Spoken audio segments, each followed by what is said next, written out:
Uttarayan police સ્ટેશનમાં આજથી 5 મહિના પહેલાં એક સાયબર ફ્રોડની ફરિયાદ નોંધાયેલી,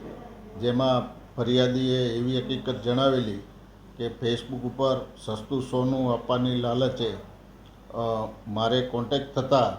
મેં સસ્તું સોનું લેવા માટે એમને પૈસા ઓનલાઈન ટ્રાન્સફર કર્યા હતા અને એમાં મારું ચીટિંગ થયેલું છે. આ બાબતે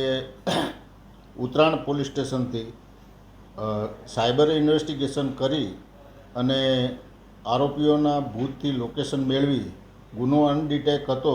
એ ગુનો ડિટેક્ટ કરી અને ભૂતથી અમન ઇબ્રાહિમ રાયમા, નવાબ હુસેન સોઢા કે બંને જે ભુજ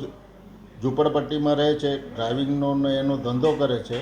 અને સાયબર ફ્રોડ કરીને 9.5 લાખ રૂપિયા ટ્રાન્સફર કરી લીધા હોય એને ત્યાંથી પકડી લાવી અને ધોરણસર કાર્યવાહી કરેલી છે. આજના ડિજિટલ યુગમાં MTV ગુજરાતી ન્યૂઝ ચેનલ આપના મોબાઈલમાં જોતા રહેવા માટે ઇન્સ્ટાગ્રામ પેજને ફોલો કરો અને યુટ્યુબ ચેનલને સબસ્ક્રાઇબ કરો.